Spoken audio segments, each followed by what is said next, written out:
The sky hung heavy and gray above Rosebridge International Airport, where private jets sat motionless like elegant silver swans.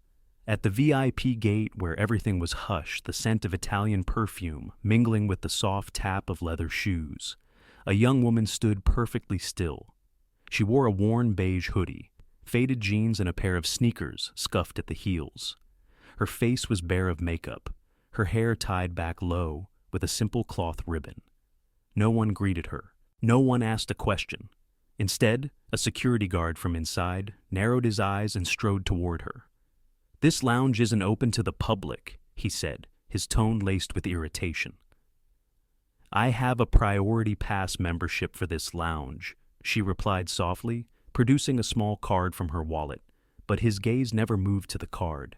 He stared at her shoes, at the thin backpack slung over her shoulder, at the calm she carried with her could be a fake pass. "People like you, I see them all the time." Inside the lounge, a cluster of guests in designer suits and dresses sipped champagne and turned to look. A woman in a white fur coat laughed. "Oh my God, who let a poor person in here?" The young woman said nothing. She simply tilted her head and handed back the priority pass. But instead of examining it, the guard grabbed his radio. "We've got a suspicious individual at the VIP entrance, request backup." Two more security officers appeared, striding quickly toward her. One wore gloves, the other pressed an earpiece to his ear. "Ma'am, please step out of this area. But right now, or we'll have to escort you to the security surveillance room." Their voices weren't rude, but they were cold, impersonal, like the automatic doors slamming shut behind her. They gave her no chance to explain. They didn't even bother to check her membership card again. A male guest in a silver-gray suit leaned in and whispered, "Look at her shoes. This is a private lounge, not a bus station." Another young woman pulled out her phone, snapping photos. "This is going straight to my next TikTok. That weird girl barging into the VIP lounge like she owns the place." The guard holding the radio turned to her one last time. "What's your name? Who are you here with?" She lifted her chin, her voice calm. Aria Kingsley." Silence stretched for several seconds. Then one of the officers' faces fell. He clicked his radio and whispered urgently, "Confirm, name is Aria Kingsley. Is she on the blacklist or an anonymous VIP?" After a moment, a single voice crackled back. "Stand down, do not touch her. Switch to high-level protocol." The entire lounge felt as though the air had been squeezed out of it. The woman in the white fur coat froze mid-sip. The man who had mocked her moments ago now gripped his phone furiously, searching Aria Kingsley on Google. But Aria remained standing silent, offering no defense, showing no anger. Only her eyes of someone long accustomed to judgment, and eyes of someone who holds power without ever raising her voice. No one in the VIP lounge dared to draw a breath. The radio in the security officer's hand crackled again, with orders from headquarters.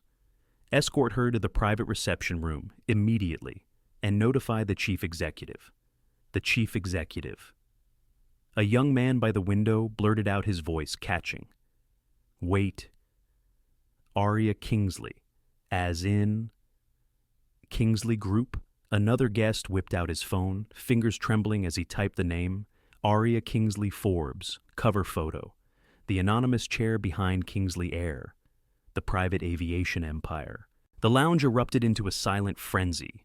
Mrs. Middleton, the white fur-clad woman who had sneered at her, stood frozen, her face ashen.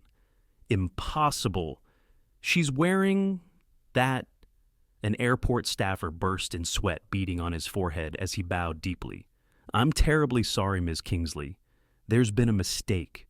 The main reception room is ready. Your private jet is waiting on the exclusive runway. The crew has been summoned." Aria gave a slight nod. She did not say, "I told you so," nor did she ask, "Now do you believe me?" She simply walked past the crowd that had mocked her, her worn sneakers tapping the marble floor in an oddly tranquil rhythm. At that moment, the airport's CEO, Grant Whitmore, appeared out of breath. "Ms. Kingsley, I apologize. Truly sorry for this inconvenience my staff failed to recognize." Aria turned to him, her voice soft but clear enough for everyone to hear. "No need to apologize to me. Apologize to those who aren't on Forbes yet, are turned away by you every day. The VIP lobby was swiftly reset. The red carpet rolled out to the doors. Staff lined up, heads bowed, eyes filled with hesitation and concern. As they watched each step of the unassuming young woman, Arya met no one's gaze. She entered the special reception room, normally reserved for heads of state or high-level tycoons.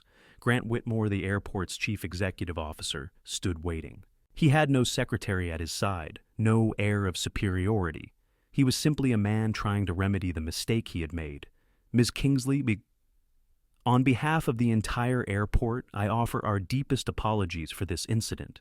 Arya interrupted him, not with raised volume, not with anger, but as cold as the sea before a storm. Please don't apologize to me. Mr. Whitmore, I don't need an apology from myself. She set her backpack on the leather chair beside the panoramic window, then slowly turned to look out at the runway where the Kingsley Airjet stood ready. I'm simply someone accustomed to being misjudged at first glance. I've seen all the sneers aimed at a woman without a Hermes bag, without makeup, and not stepping into a room in Louboutin. Mr. Whitmore fell silent. Arya pivoted back to him, her eyes bright, yet her tone still as soft as a breeze. But what brought me here today wasn't to prove who I am. It was to make one thing perfectly clear. You weren't wrong because you failed to recognize me. You were wrong because you assumed anyone unlike you didn't deserve respect. The air went still. Arya stepped forward, her voice dropping, but cutting like a blade. If today I were an ordinary girl visiting a sick father, or simply seeing a loved one off at the runway, I would have been taken to the surveillance room like a criminal, and there would have been no apologies. She paused, locking eyes with him. You understand that, don't you, Mr. Whitmore? The CEO swallowed hard. Beads of sweat darkened his collar. I understand. I will review all staff training and conduct protocols. No review needed. Action. Arya pulled the crumpled invitation from her pocket and handed it to him. I will fund scholarships for 50 aviation service students.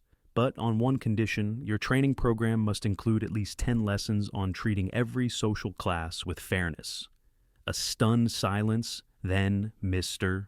Whitmore's eyes glistened not with shame, but with the realization that he was in the presence of a woman who was not only formidable, but astonishingly generous. A specially designated golf cart glided silently down the glass-walled corridor, leading to the private runway. Arya sat in the back seat, her gaze fixed on the distant slate-gray sky. There were no horns, no clamoring, only silence, a silence heavier than the insults she had just endured. Inside the VIP lounge, faces that had once held haughty pride now bowed toward the tables, unwilling to lift their eyes. The fur-clad woman, Mrs. Middleton, still gripped her champagne glass, but dared not drink. Her eyes were fixed on the window, as if afraid Arya might return at any moment. The man who had mocked Arya's clothes quietly deleted the post he'd just uploaded online. Yet in his heart, the sting of humiliation lingered. In a nearby hallway, 2 security officers stood, rigid heads bowed. The youngest of them whispered, I didn't recognize who she was. I only saw someone dressed unlike the usual crowd here. The other sighed.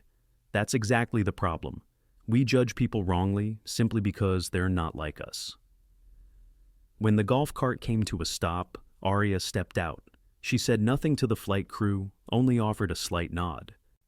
The Kingsley Airjet's door opened and a white-carpeted staircase quietly descended.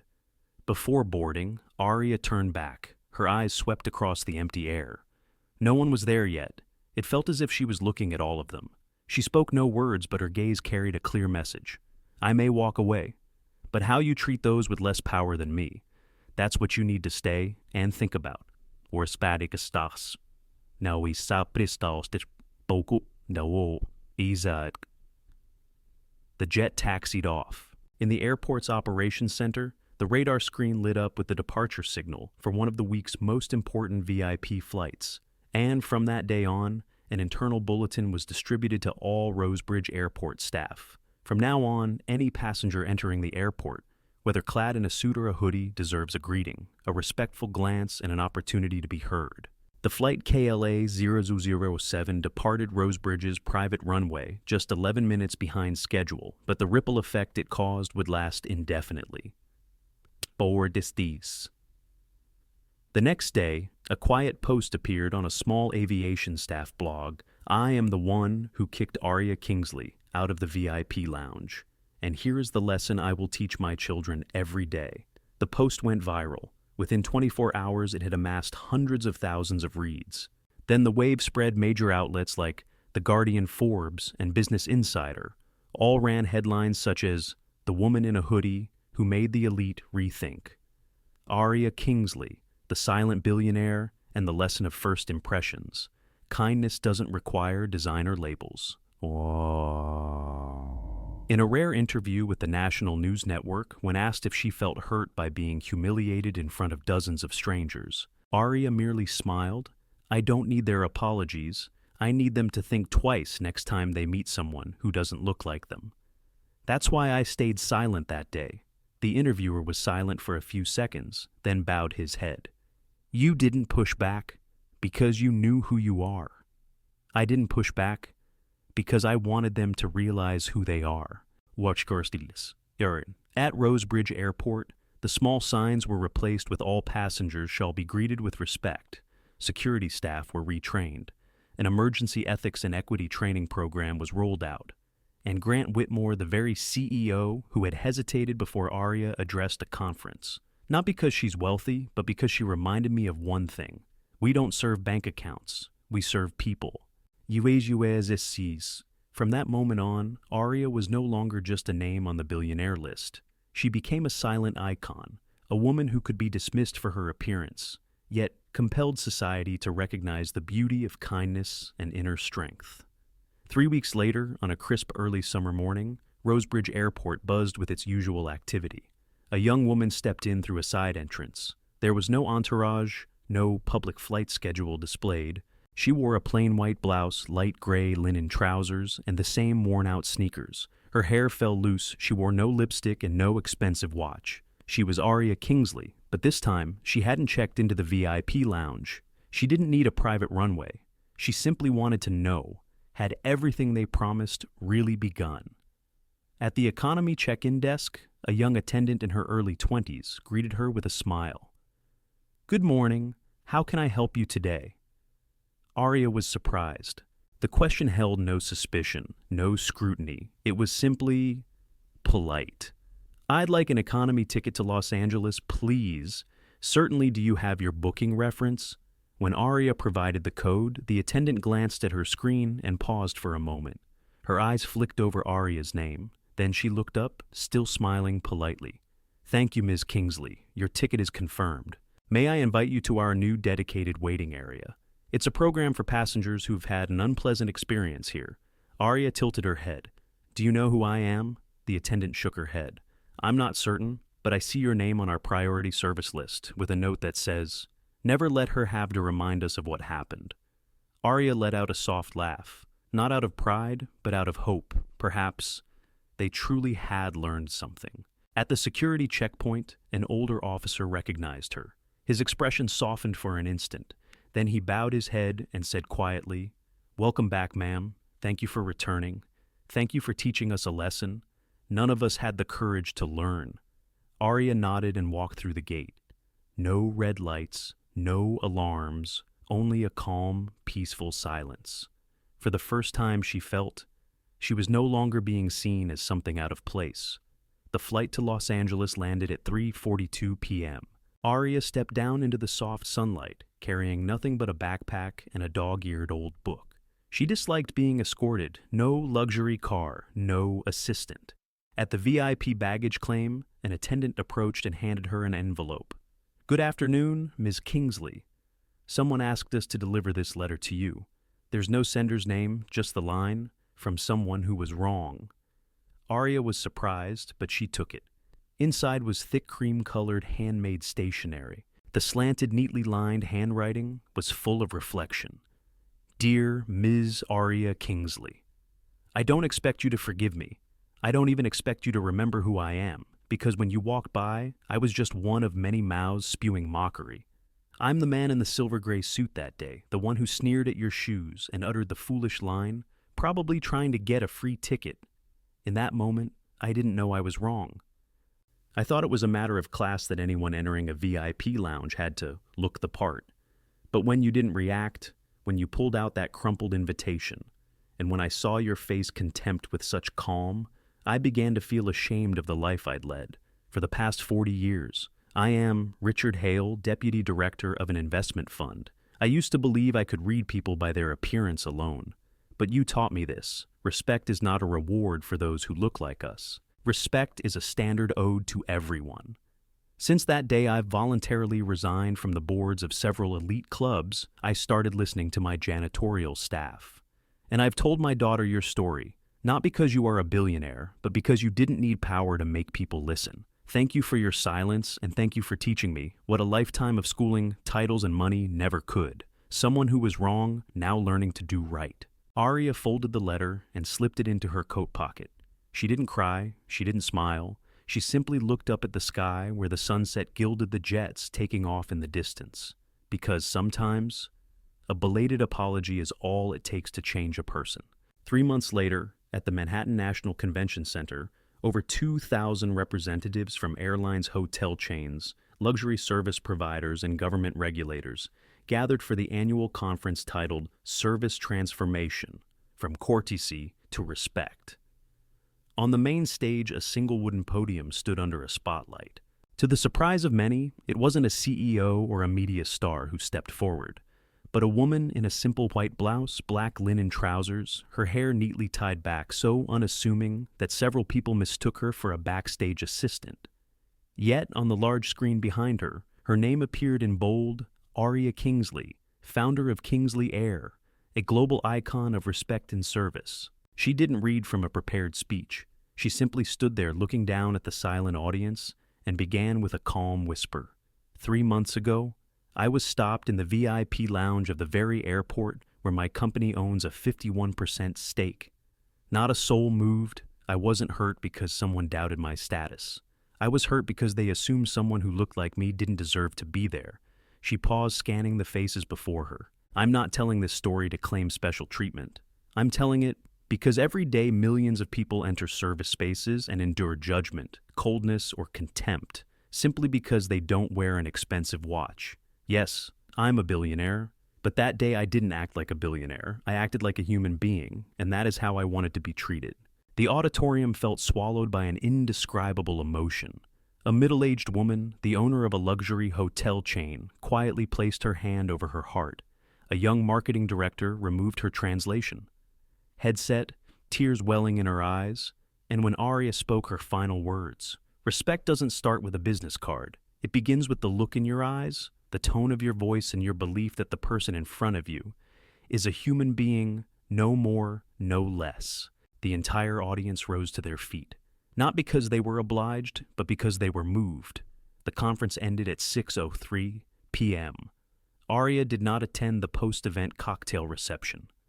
She departed exactly as she had arrived, quietly, with no bodyguards and no entourage. A gray cloak hung loosely over her shoulders, her backpack slung casually on her left side. As she made her way to the parking lot, a group of hospitality students from the National Academy ran up and bowed slightly before her. I, Ms. Aria, just want to say, thank you for making people like us feel seen. Aria stopped and offered a gentle smile. Don't wait for someone else to see you. Live in such a way that they cannot ignore you. 2 weeks later, a program called the Aria Standard was announced. It established a human-centered code of conduct for the service industry piloted at 42 major airports and 18 international hotel chains. Its guiding principle: no one needs to know who you are, what you're wearing, or where you come from. Staff are trained to approach each passenger as a unique individual worthy of welcome. 1 year on at Rosebridge Airport, a 10-year-old girl became separated from her parents. She wore a threadbare sweater and clutched a stuffed rabbit with a ripped ear. Security officers immediately came to her aid. They didn't ask who her parents were or what class of ticket she held. Instead, they invited her into the lounge, offered her water, and wrapped a warm blanket around her. On the wall behind them hung a framed black and white photograph. Aria Kingsley, face obscured.